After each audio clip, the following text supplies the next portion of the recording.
sebagaimana disebutkan oleh Al-Habib Abdullah bin Muhammad Al-Haddad, yaitu fadilah di antara perkataan Habib Ali bin Abdurrahman, bentuk sholawat ini jika dibacakan pada mayit maka dia keluar dari neraka meskipun berada di dasar neraka Jahannam.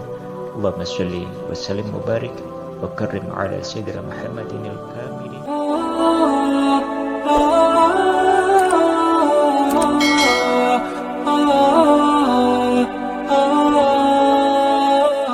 Bismillahirrahmanirrahim. Assalamualaikum warahmatullahi wabarakatuh. Alhamdulillahirabbil alamin, nahmaduhu wa nasta'inuhu wa nastaghfiruh. Allahumma shalli wa sallim ala sayyidina Muhammadin wa ala alihi salatan anta laha ahlun wa huwa laha ahlun. Alhamdulillah kepada sahabat YouTube dimanapun Anda berada, tidak lupa juga kepada sahabat grup WhatsApp Majelis Al-Qarni, grup Majelis Selawat dan juga yang lain. Mudah-mudahan kita selalu diberikan kesehatan oleh Allah Subhanahu wa taala, dimudahkan semua urusannya, dikabul kita punya azam maupun niat kita oleh Allah. Amin Allahumma amin. Kepada sahabat dimanapun Anda berada, tidak lupa kami berbagi, yakni masalah akan pentingnya kita bersolawat kepada Nabi Muhammad sallallahu alaihi wa ala alihi wasallam, dan beberapa fadilah solawat itu kami sampaikan dengan tujuannya salah satunya untuk memotivasi diri kita semua, mahabbah atau cinta terhadap sholawat itu sendiri, terlebih kepada baginda Nabi Muhammad sallallahu alaihi wasallam. Pentingnya kita bersolawat. Di dalam hadis Nabi sallallahu alaihi wasallam dari Abu Hurairah radhiyallahu anhu, beliau berkata, "Raghima anfu rajulin dzukirtu indahu falam yusalli alayya," yakni yang maknanya tersungkurlah hidung seseorang yang namaku disebut di sisinya tetapi dia tidak bersolawat kepadaku. Ini pentingnya bersolawat, mendekati kepada yang harus ataupun diwajibkan. Karena apa? Rasulullah Shallallahu Alaihi Wasallam ketika seseorang menyebut nama baginda Rasulullah dan orang itu yang mendengar kata Rasulullah SAW ataupun Nabi Muhammad tidak mengucapkan salam kepada beliau, tidak mengucapkan salawat dan salam kata beliau, kata Rasulullah, dzukirtu anfurajul, yakni tersungkurlah hidung seseorang, menunjukkan betapa pentingnya kita bersolawat kepada Nabi Muhammad sallallahu alaihi wasallam. Wahai Rasulullah, apakah salawat itu sampai kepada engkau? Di dalam hadis diriwayatkan oleh Abu Dawud dengan sanad yang sahih. Sahabat Aus berkata, "Ya Rasulullah, kaifa tu'radu salatuna 'alaika faqad aramta?" Ya Rasulullah, bagaimana salawat kami ditunjukkan kepada engkau padahal jasadmu sudah hancur? Maka kata Nabi Muhammad SAW dengan menjawab, Innallaha harrama 'alal ardi ajsadal anbiya. Ini kata Nabi Muhammad. Rasulullah berkata, sesungguhnya Allah mengharamkan bumi memakan jasad para anbiya, para nabi. Salawat itu pun akan sampai kepada Nabi Muhammad sallallahu alaihi wasallam. Ada sebuah kisah bahwa salawat itu ketika dihadiahkan kepada ahli kubur, salawat itu pun juga akan sampai kepada ahli kubur dan juga bisa mensyafaati ahli kubur. Kami mengambil kisah yakni dari kitab Afdhalus Sholawat ala Sayyidis Sadat, ya, daripada keutamaan fadilah sholawat itu sendiri. Salah satunya untuk terhindarnya dari siksa kubur. Pengalaman dirasakan ribuan ahli kubur yang menerima fadilah bacaan sholawat dengan terhindar dari siksa yang mengerikan. Syekh Yusuf bin Ismail An-Nabhani di dalam kitab Afdhalus Sholawat ala Sayyidis Sadat, dalam cerita itu disebutkan Al-Hafidz As-Sakhawi pernah berkata ada seorang ibu datang menghadap kepada Syekh Hasan Al-Basri. Kepada sang alim itu, si ibu bercerita tentang anak perempuannya yang telah meninggal dunia beberapa hari sebelumnya. Melihat keinginan sang ibu yang begitu kuat, ya, Syekh Hasan Al-Basri itu kemudian memberi beberapa amalan untuk dilakukan agar apa? Bisa bermimpi kepada anaknya ini, si ibu, ya. Setelah amalan itu dilakukan dengan mengerjakan sholat setelah subuh isya, yakni melakukan sholat sunnah 4 rakaat. Di setiap rakaatnya membaca surat Fatihah dan surat At-Takatsur, ya. Setelah itu disuruh untuk tidur sesuai dengan sunnah Rasulullah, dan juga di dalam sambil tidur itu terus untuk membaca sholawat kepada Nabi Muhammad SAW sampai ia tertidur. Nah, ketika ibu itu tertidur dengan mengamalkan, ya, apa yang diajarkan oleh Syekh Hasan ini, di dalam tidurnya ia bermimpi melihat anak perempuannya dalam keadaan disiksa. Waliyadzubillah. Ia memakai pakaian dari api, kedua tangannya itu dibelenggu dan juga kedua kakinya diikat dengan rantai api. Itu di dalam mimpi, ya.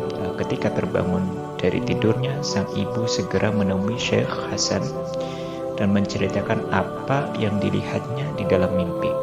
Mendengar cerita dari sang ibu itu, ia memberi saran untuk bersedekah dengan harapan Allah Subhanahu wa ta'ala berkenan mengampuni anak perempuannya. Pada malam harinya, Syekh Hasan itu bermimpi seakan berada di pertamanan surga. Di sana ada sebuah kasur yang terbentang, di atasnya ada seorang perempuan berwajah elok dengan mahkota cahaya bertanggal di kepala. Kepada Syekh Hasan, perempuan itu berkata, "Ya Hasan, wahai Hasan, engkau mengenalku?" Beliau, Syekh Hasan Al-Basri itu berkata, "La, tidak, saya tidak mengenal engkau." Lalu perempuan itu berkata, "Aku itu adalah anak perempuan dari seorang ibu yang kau perintahkan untuk membaca sholawat." Syekh Hasan itu sepertinya tidak percaya dengan apa yang diungkapkan oleh si anak perempuan itu. Ibumu itu menceritakan tentang dirimu bukan dengan keadaan seperti ini, itu katanya, ya. Lalu si anak itu berkata, apa yang disampaikan ibuku itu memang benar adanya. Mendengar hal itu, Syekh Hasan ini berkata lagi, "Apa yang menjadikanmu mendapatkan kemuliaan seperti ini?" Maka dia menjawab, "Kami ada 70.000 jiwa yang sedang mengalami siksaan, sebagaimana yang diceritakan ibuku kepadamu, yang satu hari seseorang itu, ada seorang yang soleh lewat di pemakaman kami sambil membaca sholawat ala Nabi Sallallahu Alaihi Wasallam 1 kali dan menghadiahkan pahalanya untuk kami semua. Allah Subhanahu wa ta'ala menerima sholawat yang dibacanya itu dan membebaskan kami semua dari siksaannya sebab berkah dari orang yang soleh tersebut. Ini sampailah kepadaku pada derajat di mana sebagaimana yang engkau lihat ini." Masya Allah. Kisah yang terdapat di dalam kitab Uqulus Sholawat ala Sayyidi Sadat. Masya Allah, bila mana 70.000 ahli kubur bisa diselamatkan dari siksa hanya dengan 1 sholawat saja, maka bagaimana dengan orang yang membacanya? Masya Allah, ya. Maka ketika kita melewati kuburan itu, kita disunahkan untuk membaca sholawat kepada Nabi SAW. Itu salah satu daripada keutamaan dan juga fadilah sholawat itu yang amat luar biasa. Hal ini sebagaimana disebutkan oleh Al-Imam An-Nawawi di dalam kitab Al-Majmu'. ini penganjuran membaca sholawat ya ketika kita mau berziarah ini. Salah satu keutamanya yaitu ulama Syafi'iyah ya.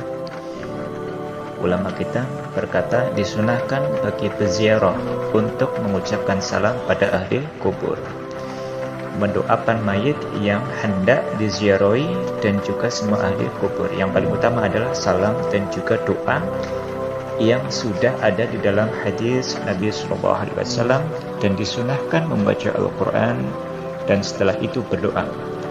Ini ditegaskan oleh Imam Syafi'i dan disepakati oleh ulama Syafi'iyah.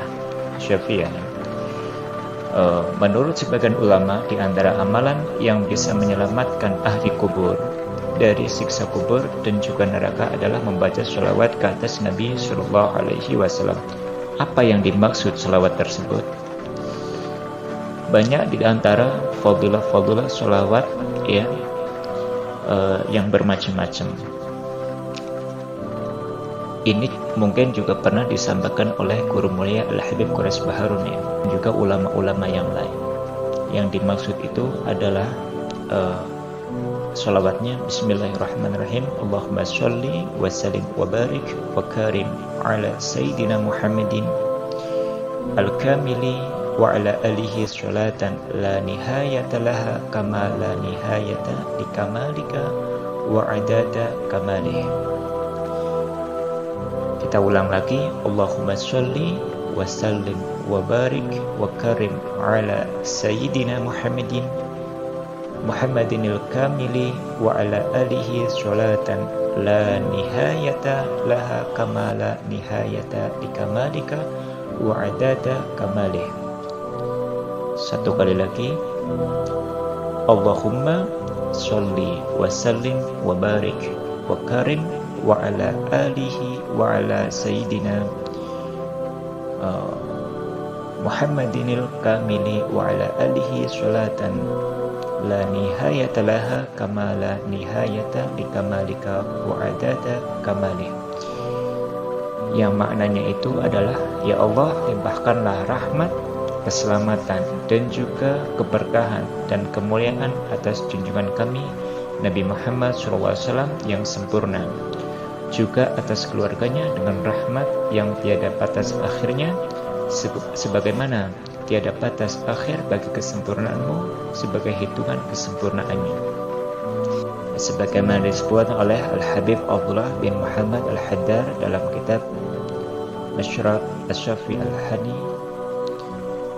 yaitu fadilah di antara perkataan Habib Ali bin Abdurrahman, bentuk sholawat ini jika dibacakan pada mayit maka dia keluar dari neraka meskipun berada di dasar neraka Jahannam. Allahumma sholli wa sallim wa barik wa karim ala Sayyidina Muhammadinil kamili wa ala alihi sholatan la nihayata laha kama la nihayata li kamalika wa adada kamalih. Mudah-mudahan bagi teman-teman silahkan untuk diamalkan karena ini adalah umum ya, dan afdal juga untuk kita dakwamkan, kita hadiahkan kepada ahli kubur. Mudah-mudahan kita mendapatkan daripada ridhonya Allah Subhanahu wa taala dan ahli kubur, terutama mendapatkan daripada maghfirah Allah dan juga rahmatnya Allah, syafaatun Nabi sallallahu alaihi wasallam. Mudah-mudahan hal yang demikian menjadikan jalan syafaat bagi kita semua. Saya akhiri, Assalamualaikum warahmatullahi wabarakatuh.